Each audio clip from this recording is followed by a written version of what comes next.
Hey, what's going on everybody? Today I'm just going to be sharing with you my complete drone buying guide for 2024. So I'm just going to jump right into the drones because I want to make this video as short and as valuable as possible to you. So let's get into it. Now I'm going to start by categorizing each type of drone.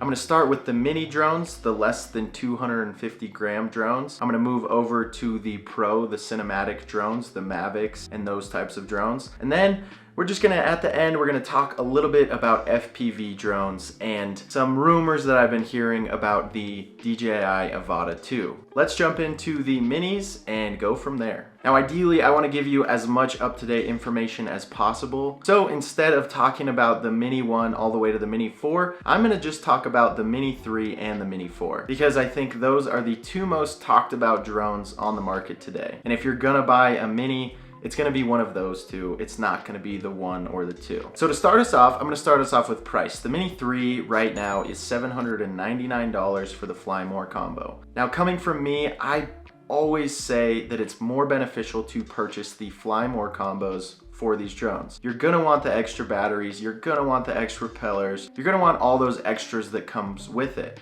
because they do make a huge difference. And honestly, coming from someone who has bought and sold a lot of drones, if you have a lot of that miscellaneous stuff, you're gonna sell that drone for a lot more. So the Mini 3 Fly More combo is $799, where the Mini 4 Fly More combo is $1150. Now on DJI's website, it says that both of these drones have a 34-minute flight time. I have seen some reviews online that say the Mini 4 can actually get a few more minutes than that, can even go up to 40 minutes potentially. But on DJI's website, it does say 34. And with that flight time, both of these drones get about 18 kilometers of range. Again, I have seen some reviews that say the Mini 4 can go up to 20 kilometers, but again, on DJI's website, it says 18 kilometers. Now let's get into the stuff that truly matters, the camera specs. Now the Mini 4 does have a better camera. It can shoot 4K at 60 frames per second, which for a drone of that size is honestly pretty impressive. The Mini 3 can shoot 4K at 30 frames a second. So if you're someone who doesn't need that extra 60 frames per second and who isn't worried about potentially slowing down your footage for slow motion, then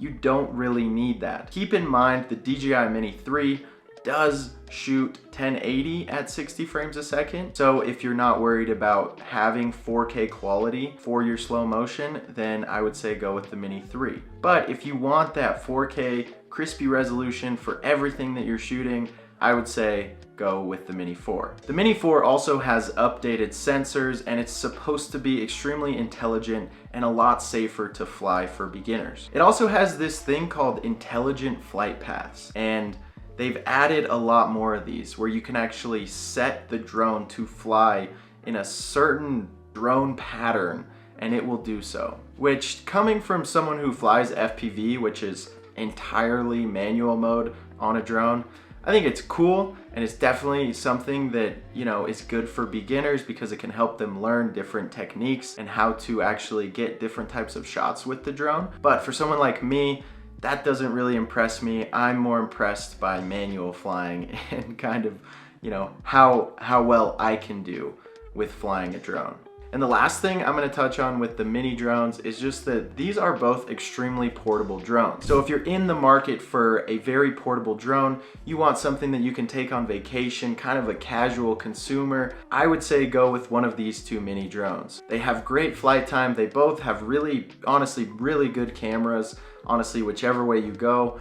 And for the average consumer, I think this is the perfect starter drone for anyone. But if you're gonna be doing commercial work, if you want to become a professional drone pilot, if you want to film for hotels, for resorts, for real estate, for, you know, sports, for anything like that, you're gonna want to pick one of these drones. So when it comes to the Mavic line of drones, there's pretty much 4 options that I think are the best options out there. And honestly, I really only believe that 3 of them are truly like viable options. So let's jump into that. For time's sake, these drones are the DJI Mavic 3 Pro Cine, which from now on, I'm just gonna be referring to the Cine drone. And then there's the DJI Mavic 3 Classic, which I'm just gonna be referring to as the 3 Classic. And then we have the DJI Mavic 3, which I'll just refer to as the Mavic 3. And then we have the DJI Air 2S, which I'll just be referring to as the Air 2S.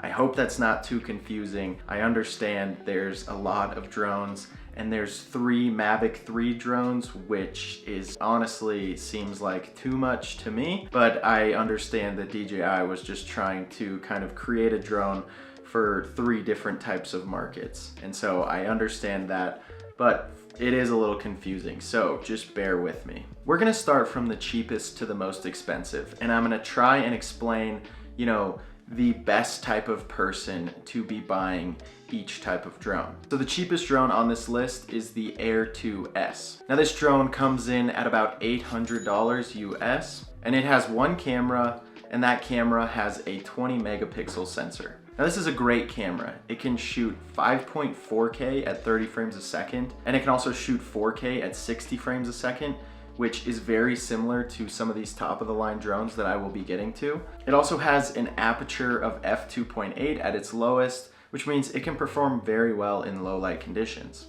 Another thing this drone offers is it actually can shoot in log, in D-Log, which means it's gonna be way easier to color grade your photos and videos. Out of all these drones on this list, it gets the shortest amount of flight time. It's at 31 minutes, but it makes up for that flight time in price. Because you're gonna be saving a lot more money, you are gonna be able to afford a lot more batteries. Now, who is this drone for? I personally think that this drone is for anyone who wants to get into drone photography and videography. I think it's the perfect drone for people just kind of starting out and people who are, just kind of learning the trade, who maybe do want to jump into, having a drone be their primary source of revenue or their job one day. It is a great drone for that. And honestly, I would probably buy this drone over this next drone that I'm about to talk about.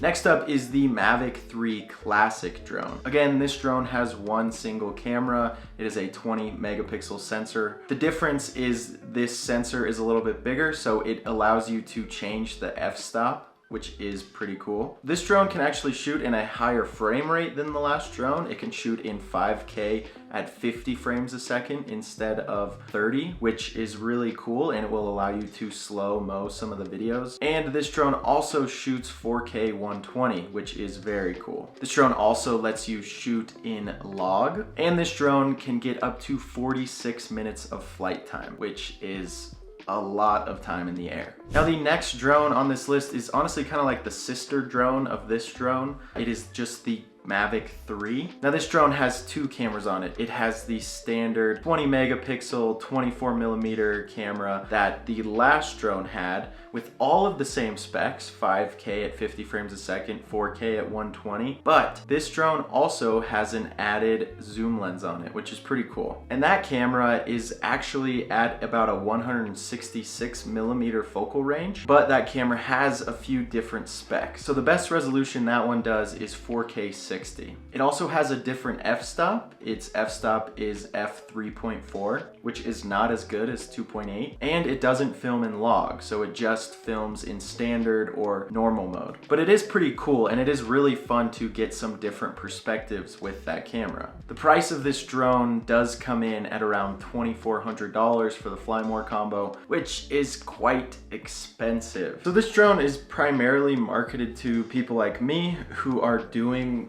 drone work for a living, and that's what this drone is right here. But now let's jump into the, $5,000 behemoth that, in my opinion, is really cool, but it's a lot of money for, a drone. Unless you're gonna buy like the DJI Inspire, I feel like you shouldn't spend that much money on a drone, but inflation or whatever. So the DJI Mavic 3 Pro is just an absolute beast of a drone. Now this drone has both of the cameras that the Mavic 3 has, but it also has a 70 millimeter camera, which is a 48 megapixel sensor that also can shoot at f2.8, and it shoots 4K 60, and it can shoot in D-Log. So it's a really good 70 millimeter drone camera wrapped into the already really good, you know, Mavic 3 classic drone. Like it gives you 3 different types of focal lengths to choose from, and you know, it's just a really cool and really creative drone that you can just get some really artistic shots, and you can get so many different types of shots with one drone in one flight. As far as flight time, this one does a little bit less, so it gets 3 minutes less than the Mavic 3 and the Mavic 3 Classic. So it only gets 43 minutes of flight time. But that's just because it weighs like 100 grams more. It's that extra camera just adds so much weight to this drone. So as far as those drones go, you know, I personally would say go with the Air 2S just because, you know, it's a lot cheaper and it does get really good quality. If you are, you know, a beginner, if you're looking for maybe your first big drone, I think that's a great option. If you're a professional, if you're looking for something that's going to, you know, be able to capture some really good images of hotels or maybe some real estate stuff or sports or whatever, the Mavic 3 is a great option as well. And then I personally don't really like the Mavic 3 Classic. I feel like it doesn't offer a whole lot. I like the ability to have that zoom option, but I also don't think it's 100% necessary. So, you know, depending on what type of photography or videography that a person wants to get into, it would be up to them whether or not they want that zoom function. So now that we've kind of broken down all the specs for the big drones, I really want to talk about the DJI Avata. Now, if you are a person who's heard of FPV, or if you've never heard of FPV before and you've never seen that type of video at all, this is what FPV is, and this is, you know, kind of what's really cool about it. You can just get some really amazing, interesting shots with it. It's a look at, you know, above from a different perspective than just a static drone shot. It's a little bit more creative, but it's a little bit more difficult to learn how to do it. Now, earlier when I was talking about how to go full manual mode, this is the type of drone that can do that. The DJI Avata, in my opinion, is a great drone to do that. It's probably one of the best drones to learn on. And, you know, if you really want to get full in depth in the Avata, I have a video that really goes into depth up here if you do want to check that out. I try to break down everything about the Avata and, you know, kind of say why I truly believe it is the best beginner FPV drone out there. But just to summarize, basically you're able to switch back and forth between modes super seamlessly. And it has a GPS and return to home function, which a lot of FPV drones don't have. So it makes it super nice if you lose connection, you can get your drone back. Now, there are rumors of a DJI Avata 2.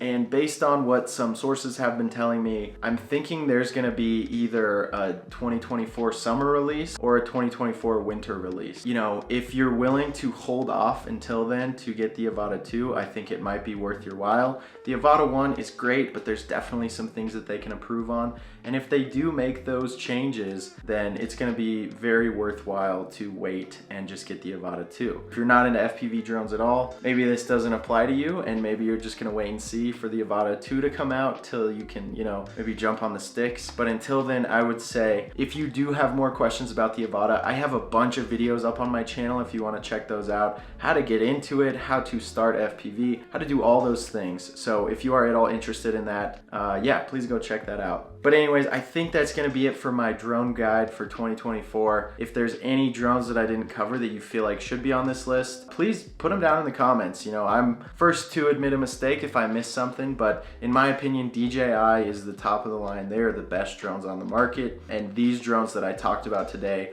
are the best drones out there, and honestly are going to serve you very well for quite a long time. You know, the thing with DJI is it's not the drone company that, you know, you're gonna have to buy the new drone every single time that a new one comes out. They're built to last. And I think that's a very important thing when it comes to tech companies, because, you know, you have companies like GoPro who release a new camera every single year, and it's like, well, did we really need the GoPro Hero 12? Like, GoPro Hero 11 was pretty good. Like, the 12's, you know, it's a little better, but it's like, you know, did we really need that? It couldn't have been some software updates that we just added to the 11, which is fine, you know, to each their own. I'm buying the GoPro Hero 12 every year anyways, so it's not a, I mean, I'm part of the problem, honestly. But anyways, yeah. I will talk to you guys in the next video. Again, any questions, please let me know down below. All right, see ya.